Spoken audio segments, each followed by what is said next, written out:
Hey yo, what's up y'all? I'm CP from Blue Eclipse Productions, and today I'm going to be doing my review of Reason 5.0. Now I know that this program has been out for a while now. I want to say probably 3-4 months, and I hadn't really had the opportunity to play with it until the other day, but when I did, I noticed a lot of things about it, and I actually took the time to write down, my good points and my bad points. Sorry to be reading from a piece of paper and whatnot. I know newscasters do it all the time, but they just don't tell you, YouTube style, let you in on that. But anyway, I just compiled everything that I noticed in it, and I organized it, and basically a pros and cons kind of deal. I'll go over the good points first, then I'll go over the bad things, and let you know whether it's worth upgrading or not, essentially, is where I'm coming from with this video besides the review. Almost like a buyer's beware, but let me go ahead and start this off. First thing that I noticed was the hardware interface rack has been improved. They actually added, from what I could tell, it was 64 inputs and 64 outputs. I also noticed that instead of it just being a peak meter, they added a VU meter, so that way, it has a better, if you're into that kind of reading the signal, letting you know where the levels is at, instead of being limited to just a peak, you can look at it in VU. I thought that was pretty cool. That was one of the first things I noticed. Now, the second thing that I noticed is that when I went to go reach for the Dr. Rex, I saw that now there's Dr. Octorex. And essentially, it's basically a Dr. Rex, except it allows you to control 8 Dr. Rexes in one unit, as well as extra controls. So, I mean, there's a filter envelope, you just have a lot more controls over the sound. I would go into more detail with it, but I haven't really played around with not only Octorex, but really Dr. Rex itself. I mean, my production style, I don't really use a lot of sampling. I do more of interpolated material if I do use, or if I'm inspired by a riff or, something from another song. But for people that's into that, it's a great addition. I'm sure there's a video on it if you go to Propellerhead, and you can actually go in and see it in action, where they show it off and give you the nice little candy video. Another thing I noticed was there's another unit called the RPG-8, and it's pretty much an arpeggiator. And again, it's another one of those things where I thought it was awesome when I played with it for 2 seconds, because I was actually able, I don't know why, I was like, man, let me see if I can do like a crazy, Commodore 64 kind of sound. So I grabbed what did I grab? I grabbed the subtractor, I patched it so that way it would give a square wave tone. I ran it through the RPG-8, I tweaked it, and within like a minute or two, I was able to do some crazy, like, chopped up, Commodore 64 kind of sounds. I'm sure you was probably able to do it before, but all I'm saying is with the new unit, it's much quicker to do it, and it's actually assigned to each key. It's not something where, I forgot what the old unit was called, but it was something that would play while the song was playing. The RPG-8 plays when you press the key, and as you hold down other keys to press for chords, the arpeggiator will do the keys within that chord. I know other programs had it before, but like I said, Reason finally has that. It's a very nifty tool. I think it's hot. Fourth thing that I noticed was the block mode. Now I'm gonna put the piece of paper down for this. They finally have block mode in Reason 5. You know what I'm saying?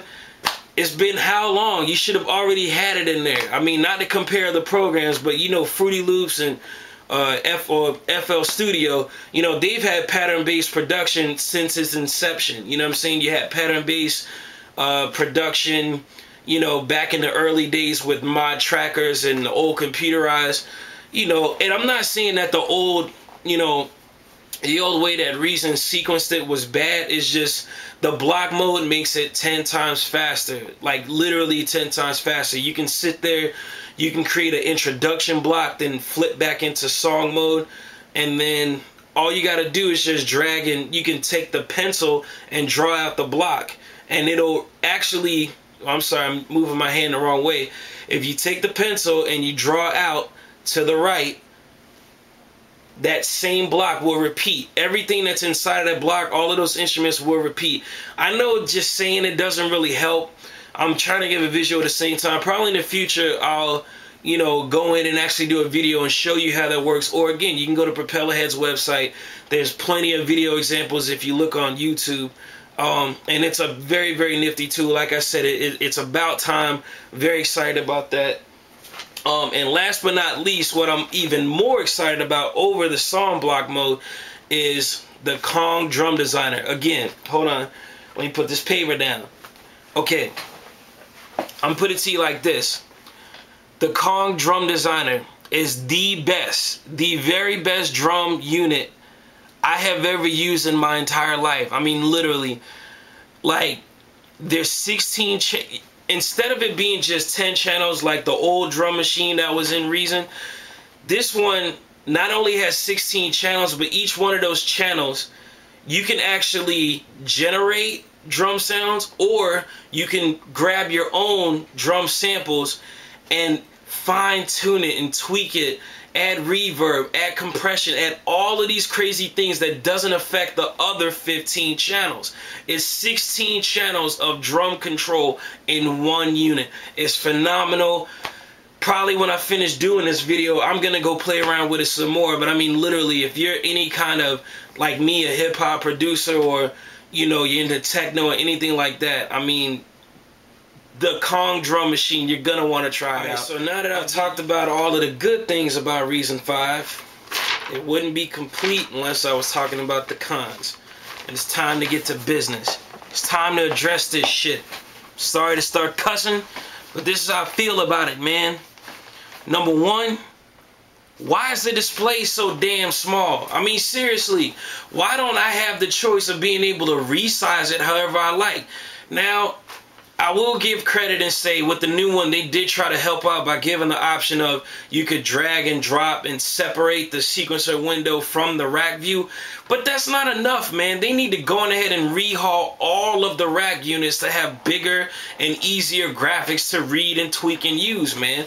I'm sorry, but that's unacceptable. Or at least give me the choice. It's bullshit. Alright. Second thing is the same old, man, from its beginnings. Why can't I bounce to MP3? Is it really that hard? Does it really take that much time and effort for you to add in a way to bounce MP3 from the damn, you know what I'm saying, from the audio, man? It's ridiculous. You know, what if I'm in a hurry and on the go? I should be able to bounce the MP3. Why'd I have to export as a WAV file, then go back, use a separate program or separate tool to change the MP3? It's just a bunch of wasted time when you should be able to just bounce to MP3 in the first place. Alright, and also, I still can't bounce the individual tracks. Again, that is bullshit. Why can't I sit there and choose an option where I can just export individual tracks from the mixer? You know, what if I'm on the go and I'm trying to get to another studio and I need to have the song tracked out so another engineer can mix, so I can use it on, you know, say a Pro Tools setup or something different. You know what I'm saying? No, you gotta waste your time and go in and solo each instrument, each everything. It's just a bunch of bullshit, dog. It's a waste of time. I don't know why they don't have that option, but whatever. I guess you can remedy that by using, you know, Rewire, but again, you know, I expect better, Propellerhead. I really do.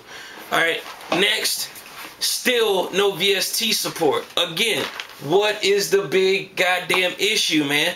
All you gotta do is add 2 racks. Make 1 rack for VST, add an input, add an output, that'll be a VST effects rack, and then make a second rack, VSTi, has output only, or whatever the case is, and when you go to use it, little window pops up, and then you can tweak the settings inside of the VST. I mean, if you really look at each one of the effects units in Reason, all they are, I mean, maybe it's their proprietary format, but at the end of the day, it's probably some sort of derivative of VST any goddamn way. So, excuse me, I'm actually choking because it's so much bullshit. But I mean, why not be able to add VST, man? Stop playing, you know. If you're not going to add VST support, then let's get down to the last major con. I love the Kong Drum Designer. Like I said, major thumbs up. I applaud that. I love, you know what I'm saying, the block mode. I applaud that too. You know what I'm saying? But why aren't there no new effects racks, man? It's starting to, it's getting irritating, man. Like, it's been over 5 years. I mean, the last thing you've done is the M-class racks, and those are cool, but why don't I have some brand new reverb unit or chorus unit or compression or just something different for me to play with? I mean, it's cool being able to load combinator patches, but it doesn't replace the fact of, why don't you upgrade the effects racks? If you're not going to do that, add support for VST, man. That's even less work you got to do, because there's some really advanced VST, you know what I'm saying, plug-in racks. Y'all got to step your game up when it comes to that. Seriously. But all in all, you know, my little rant aside and whatnot, man, I got to ask you a question now that we come to this. Is Reason 5 really worth purchasing? I'll give you a second. You damn right it's worth purchasing, man. I mean, honestly, if it wasn't for the Kong drum machine and the new block mode, I would say, nah, just stick to Reason 4. It's not even worth the upgrade, but literally, to get your hands on that drum machine, it is definitely worth it. To be able to sequence your songs in block mode is definitely worth it. Go on ahead, buy it, cop it, do whatever you gotta do, make better beats, and definitely happy mixing. And like I said, I know I said in a previous video, I'm gonna start doing some videos where I give examples of my mixing. Just give me some time, you know, I'm gonna definitely upload some beats and whatnot. Just give me some time. I'm just getting this thing started. If you see my channel, I just created it, what, a week or two ago. You know, you got to start from somewhere, but definitely, man, I'm going to get it in. And like I said, any questions, you know, comment the page, ask a question on here, or you can go on ahead and email me. Again, I'm CP from Blue Eclipse Productions. You can catch me at CP at Blue Eclipse Productions Pro. No, I'm sorry, I said it all wrong. CP at blueeclipsepro.com, or you can go to my website, www.blueeclipsepro.com. Again, you know, holla at your boy, check out Reason 5, and I'll be thinking of more content, different things to provide to y'all in the future, and definitely help everybody out. All right, peace.